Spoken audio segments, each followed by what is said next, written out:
j'aimerais qu'on puisse honorer la parole de Dieu. Si on peut nous lever, s'il vous plaît. J'aimerais qu'on va lire ce matin la parole de Dieu. Si mon frère, le bien-aimé Fabrice, peut nous aider à lire un passage et l'autre, moi, je vais le lire.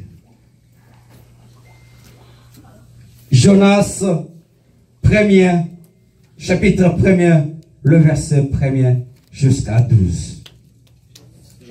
Jonas 1er, verset 1er jusqu'à 12. La parole de l'Éternel fut adressée à Jonas, fils d'Amittai, en ce mot. Lève-toi, va à Ninive, la grande ville, et crie contre elle, car sa méchanceté est montée jusqu'à moi. Et Jonas se leva pour s'enfuir à Tarsis, loin de la face de l'Éternel. Il descendit à Jaffo, et il trouva un navire qui allait à Tarsis. Il paya le prix du transport et s'embarqua pour aller avec les passagers à Tarsis, loin de la face de l'Éternel.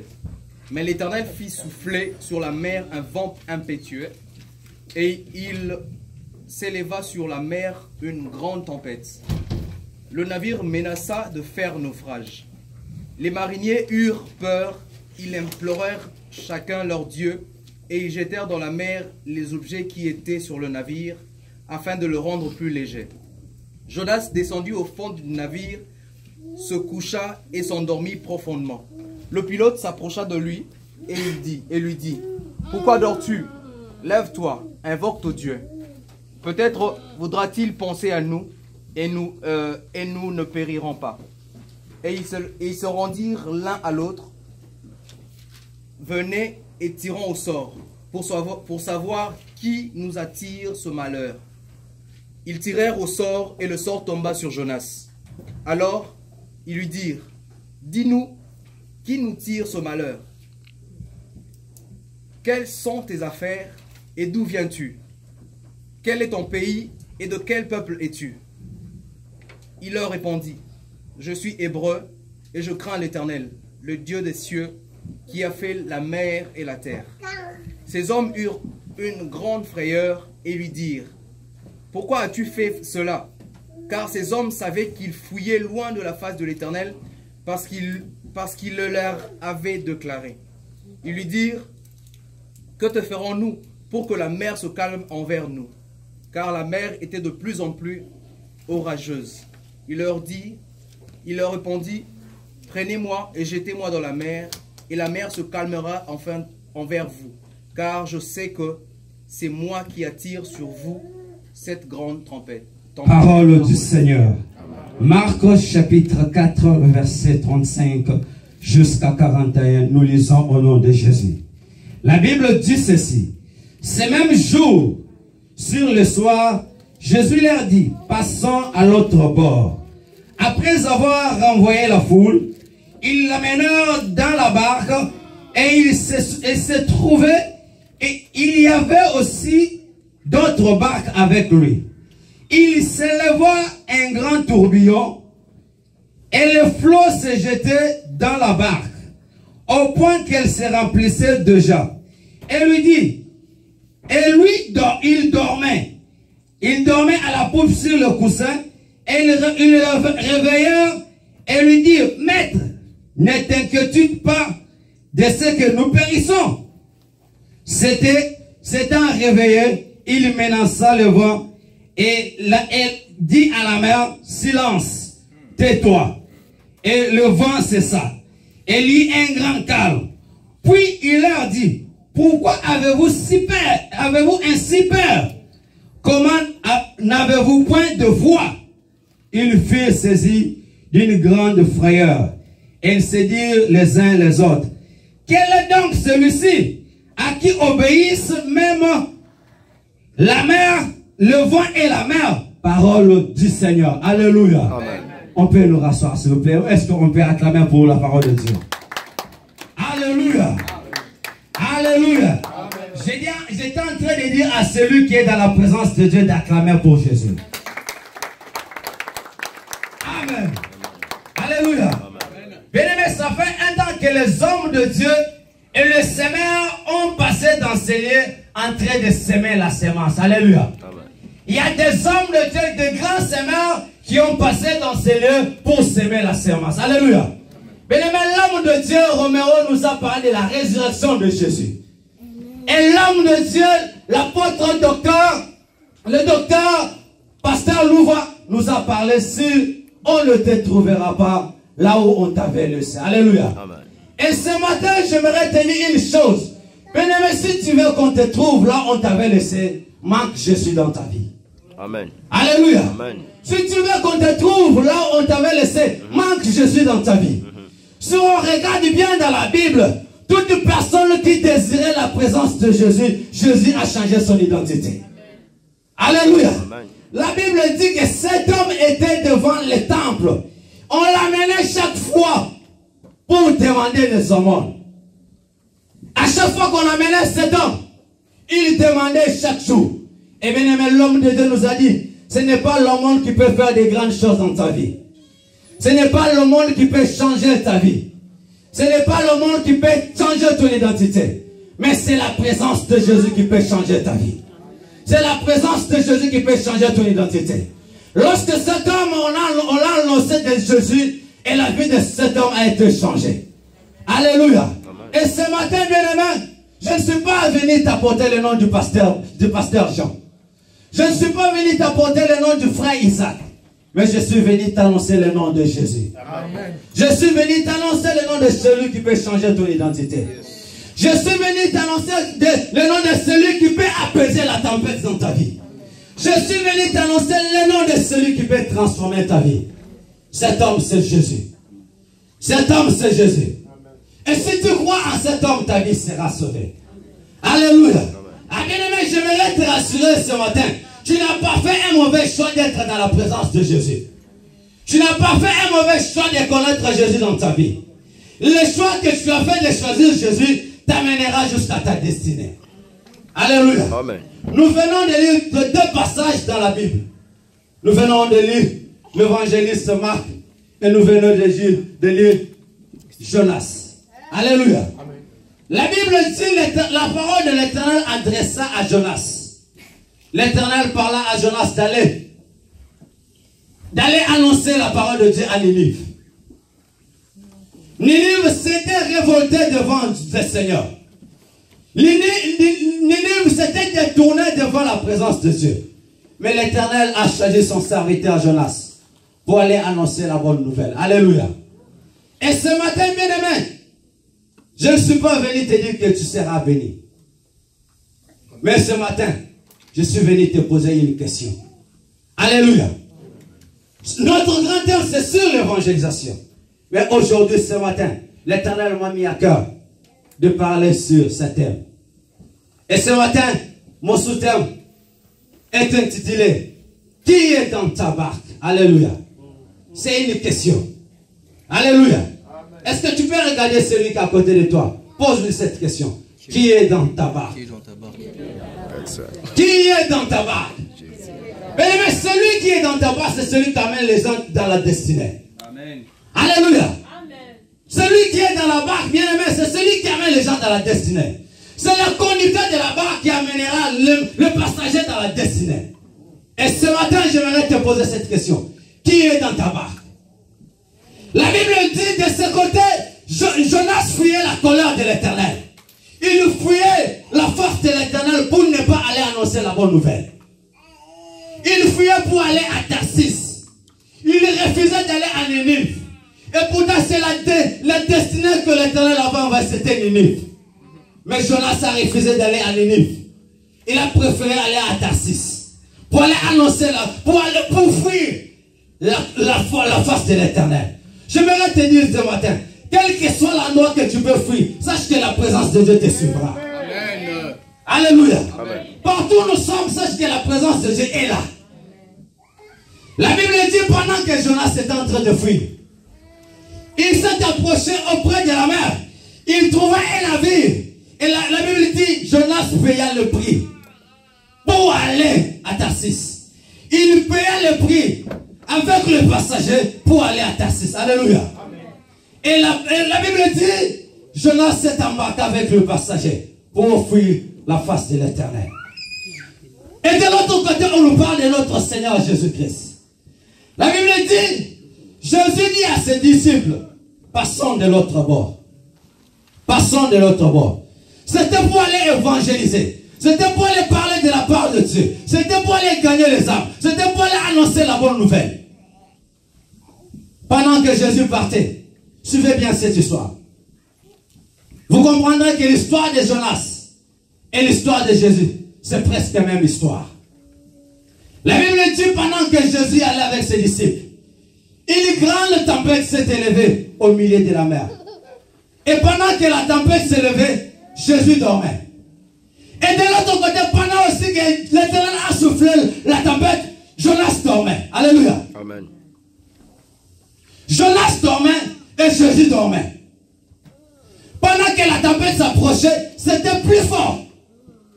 Et les gens, les passagers qui étaient dans la barque avec Jonas, ont commencé à avoir peur. On commence à avoir peur. Ils ont pris leurs marchandises, ils ont commencé à jeter dans l'eau. Ils ont pris leurs biens, ils ont commencé à jeter dans l'eau. Bien-aimé dans le Seigneur, sache que si tu portes Jonas dans ta vie, même ce que tu portes, tu la perdras. Alléluia. Amen. La Bible dit pendant qu'ils étaient en train de jeter, mais le flot ne se terminait pas. La tempête ne s'apaisait pas. Et s'agrandissait davantage. Il plairait encore davantage. La Bible dit les uns et les autres ont commencé à invoquer leur Dieu. Ils ont invoqué le Dieu. Leur Dieu. Ils n'ont pas trouvé la solution. L'un d'eux a dit, allons-y réveiller cet homme. Pourquoi nous périssons, mais cet homme est en train de dormir? Et de l'autre côté, les disciples étaient en train de périr avec la tempête. Et Jésus aussi dormait. Il se posait plus la même question. Pourquoi nous sommes en train de périr au moment que le maître dort encore? Amen. Alléluia. Amen. Eh bien aimé, même si Jésus dort encore, ça ne symbolise pas qu'il a arrêté d'agir dans ta vie. Amen. Alléluia. Amen. La Bible dit Jonas dormait. Et ces gens ont jeté toutes leurs marchandises. Mais pendant que Jonas dormait, il dormait profondément. Il dormait profondément. Parce qu'il savait, avant de monter dans la navire, il avait leur annoncé, je suis en train de fuir la face de l'Éternel. Alléluia. Et ces gens savaient que Jonas était en train de fuir la face de l'Éternel. Mais Jonas était en train de dormir. Mais lorsqu'ils ont compris que nous avons perdu toute notre marchandise, jusqu'à quel point que nous allons continuer à partir, jusqu'à quel point que nous allons continuer à aller, nous devons d'abord réveiller cet homme. On a réveillé Jonas. Et lorsque Jonas s'est réveillé, il a vu que c'était compliqué. C'était compliqué pour fuir encore. C'était compliqué pour continuer le chemin. Parce que pourquoi il n'y avait pas moyen de continuer? Parce qu'il y avait la tempête qui s'était élevée. La tempête était devenue l'obstacle pour arriver dans la destinée. Alléluia. Amen. La tempête qui s'est élevée était un obstacle pour arriver dans la destinée. J'annonce à quelqu'un ce matin, même s'il y a la tempête qui peut s'élever dans ta vie, sache qu'il y a quelqu'un qui peut apaiser cela. Amen. Alléluia. Amen. La Bible dit, cet homme lorsqu'il s'est réveillé, et ces gens se sont dit, d'où viens-tu toi Jonas? Dis-nous de quel peuple es-tu? Et Jonas leur a dit, je suis hébreu, je suis en train de fuir la face de l'Éternel. Je suis en train de fuir la face de l'Éternel. Mais pour trouver la solution à cette tempête, pour trouver la solution à la tempête, prenez-moi et jetez-moi dans l'eau. Alléluia. Pour que la tempête puisse s'apaiser avec ses passagers, il a fallu jeter Jonas.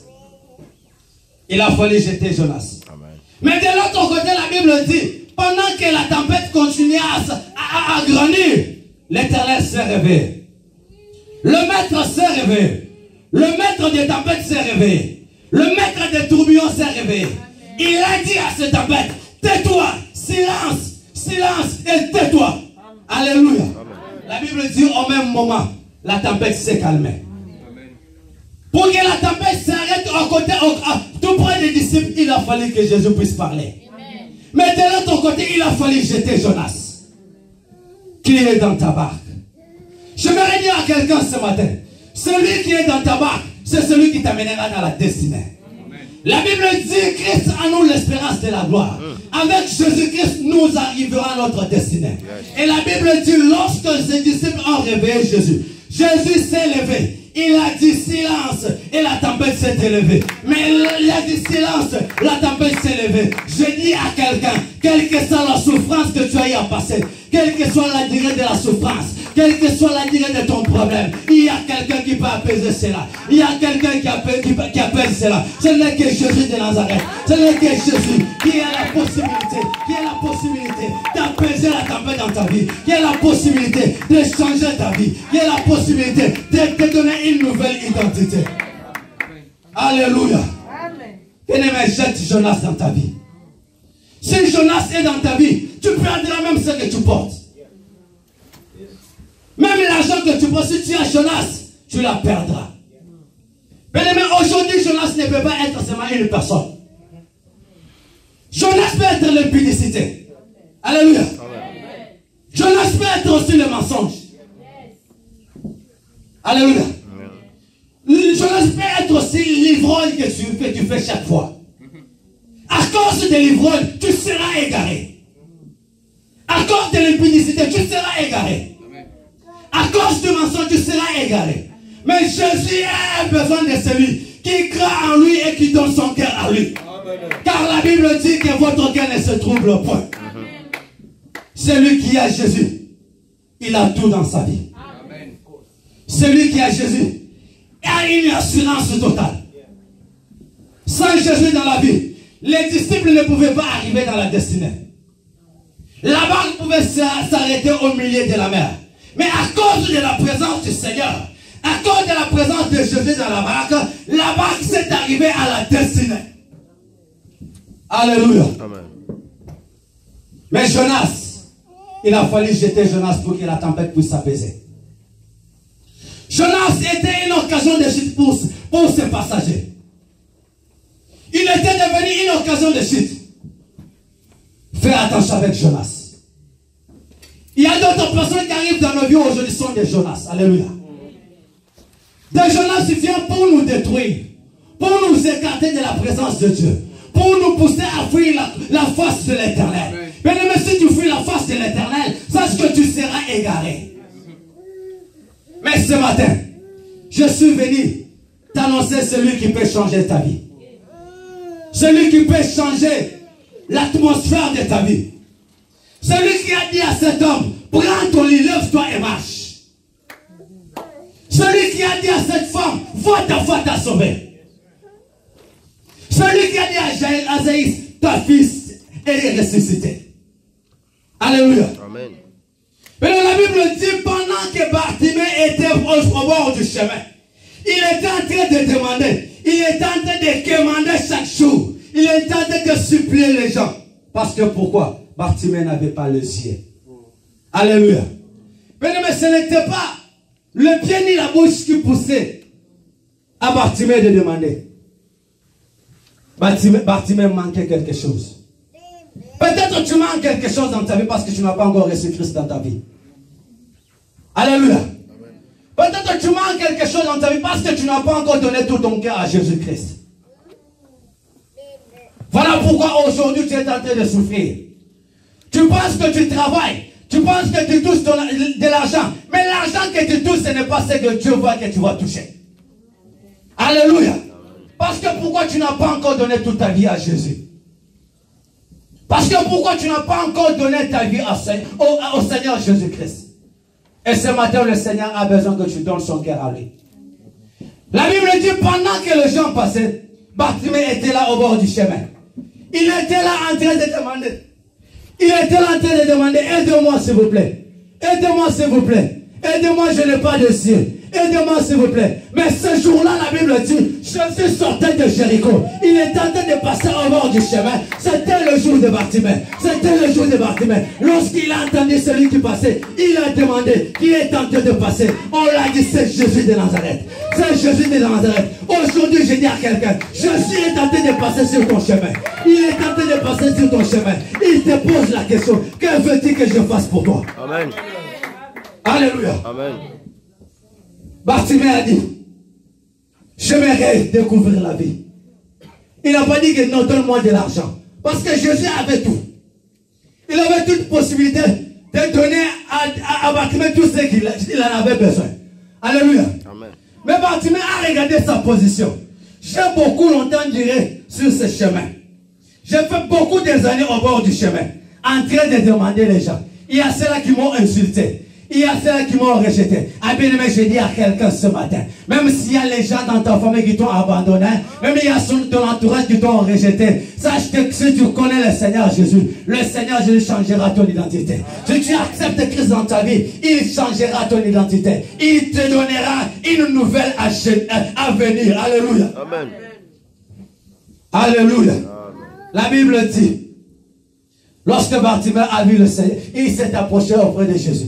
Il y avait même d'autres apôtres qui empêchaient Bartimée de ne pas s'approcher auprès de Jésus. Il disait à Bartimée, arrête les dérangements. C'est le maître qui est en train de passer. Mais Bartimée a persévéré. À cause de ta persévérance, le Seigneur va se révéler à toi. Il va se révéler à toi. Il va se révéler à toi. Il va te donner ce que ton corps désire. Car la Bible dit, fais de l'Éternel tes délices. Il te donnera ce que ton corps désire. David a dit, je tourne mon regard vers l'Éternel, car c'est l'Éternel qui a fait le ciel et la terre. Bien-aimé, ce matin, j'aimerais t'annoncer, tourne ton regard vers l'Éternel, et l'Éternel changera ta vie. Tourne ton regard vers l'Éternel, et l'Éternel t'amènera le niveau le plus élevé. Alléluia. La Bible dit, lorsque Bartimée, Jésus a entendu Bartimée qui criait, fils de David, aie pitié de moi, aie pitié de moi. Des fois, je me suis posé la question, pourquoi Bartimée se disait, aie pitié de moi? Quels sont le mal que Bartimée avait fait? Quel le péché que Bartimée avait fait? Il avait compris, je suis dans l'incapacité. Je suis dans les capacités d'avancer. Il a fallu que quelqu'un puisse tenir à un bâton pour me montrer le chemin. Mais aujourd'hui, la décision que je prends, c'est de suivre cet homme. Lorsque cet homme passe, je vais crier. Fils de David, fils de David, fils de David, fils de David, ayez pitié de moi. Ayez pitié de moi. Lorsque l'Éternel entendra, il tournera vers toi. Il tournera vers toi pour venir à ta destinée. Bien-aimé, tu peux changer la destinée de Jésus. Tu peux changer la destinée de Jésus. Comme Zachée qui a changé la destinée de Jésus. Et Jésus est entré dans sa maison pour manger avec lui ensemble. Amen. Alléluia. J'aimerais t'annoncer ce matin. Lorsque Bartimée s'est approché, Jésus a dit à cet homme, que veux-tu que je fasse pour toi? C'est une question que le Seigneur te pose ce matin. Que veux-tu que le Seigneur fasse pour toi? Je ne sais pas ce que tu veux que le Seigneur fasse pour toi. On peut prier pour toi ici. On peut passer des jeûnes et prières. Tant que ton cœur, tu n'as pas donné à Dieu, sache que tu peux passer des moments inutiles. Alléluia. Lorsque Jésus a vu Bartimée, Bartimée a dit, j'aimerais découvrir la vie. Parce que c'est le ciel qui empêchait Bartimée d'avancer. C'est le ciel qui poussait à Bartimée de demander. Il était avec. Il demandait parce qu'il n'avait pas les yeux. Mais celui qui avait les yeux, il s'appelait Jésus, il était en train de passer. Il était en train de passer, et Bartimée a saisi l'opportunité. Combien de fois que tu as raté de saisir l'opportunité devant toi, bien-aimé? Il y a des opportunités que le Seigneur présente devant toi, mais tu les rates souvent. Et après, tu te poses des questions. Si je savais, ça devient une tâche dans ta vie. Alléluia. Refuse que les choses de Dieu deviennent une tâche dans ta vie. Quand l'Éternel te donne l'opportunité, saisis-les. Alléluia. La Bible dit, lorsque Jésus a dit, découvre la vie, fils de Timée. Découvre la vie, fils de Timée. Bartimée, en même instant, il a découvert la vie. Il a découvert la vie. Parce qu'il a cru, cet homme Jésus a la vie pour moi. Cet homme Jésus, il a des yeux pour moi. Si je crois à cet homme, il me donnera des yeux. Alléluia. Bien-aimés dans le Seigneur, ne sois pas comme ces disciples qui avaient peur.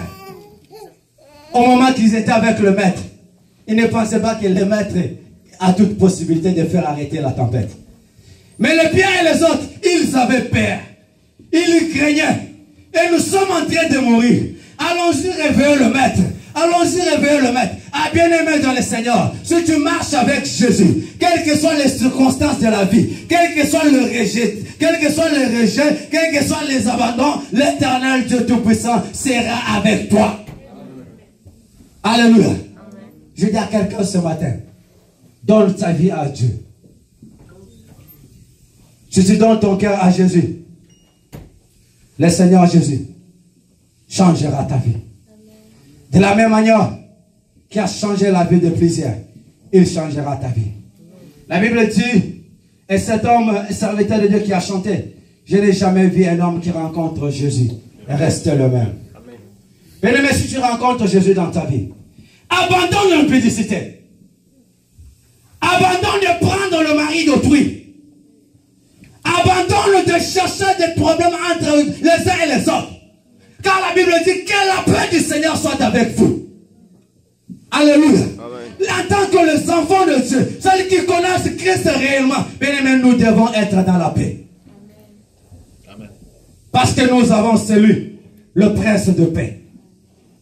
Nous avons celui qui donne la paix. L'Éternel te donnera ton mari à toi. L'Éternel te donnera tes enfants à toi. L'Éternel te donnera un bon boulot. Amen. Il changera ton identité. Et si tu fais confiance en Jésus, il changera ton identité.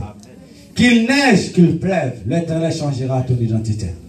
La Bible dit, Jephthé était abandonné. Comme il était un fils de notre femme, on l'a chassé de la maison. Parce que pourquoi il n'avait pas droit d'en profiter de la richesse de la maison.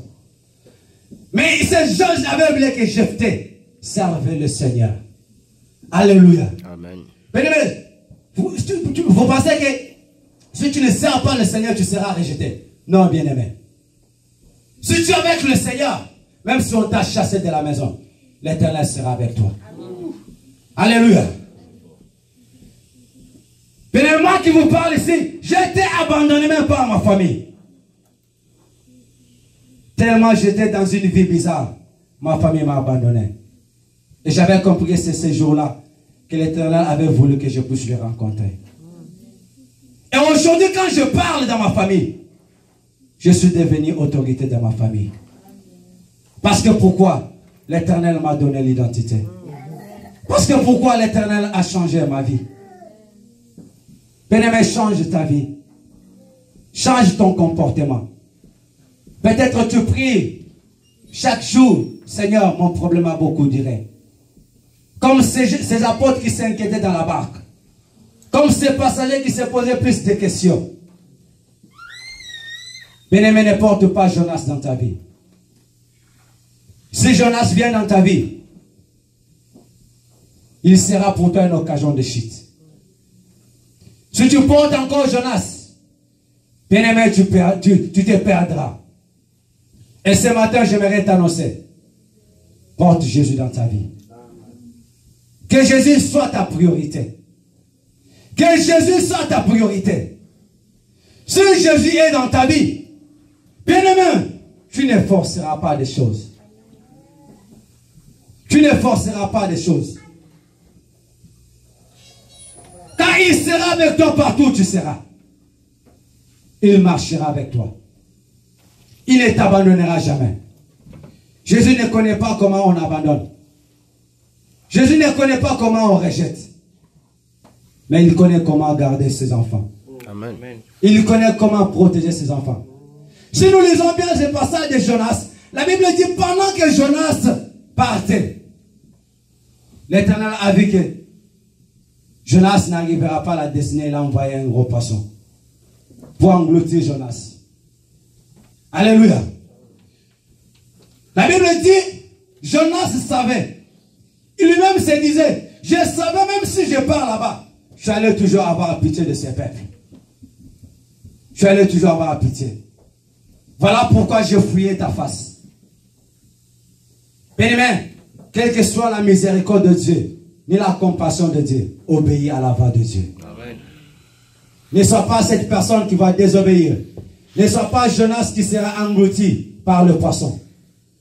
Ne sois pas ces gens qui seront abandonnés.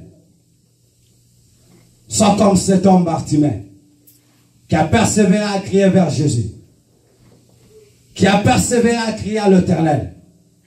Et l'Éternel a apporté la solution dans sa vie. Qui est dans ta barque? Celui qui est dans ta barque, c'est celui qui t'amènera dans la destinée. Celui qui est dans ta barque, c'est celui qui te donnera ce que ton cœur veut. Laisse Jésus conduire ta barque. La barque que je parle ce matin, ce n'est pas la barque que nous voyons sur la mer. Ce n'est pas la barque que nous voyons des capitaines en train de conduire. C'est ta vie. Alléluia. C'est ta vie. Car la Bible dit, ne savez-vous pas que votre corps est devenu la maison de l'Éternel? Que votre corps est devenu le temple du Seigneur. Ta vie est devenue la maison de Dieu. Lorsque tu laisses la place à Jésus, lorsque tu laisses la place pénétrer, Jésus pénétrer ta vie, pénétrer dans le Seigneur, tu ne forceras pas dans la vie. David a laissé Jésus conduire sa vie. David a laissé Jésus conduire sa vie.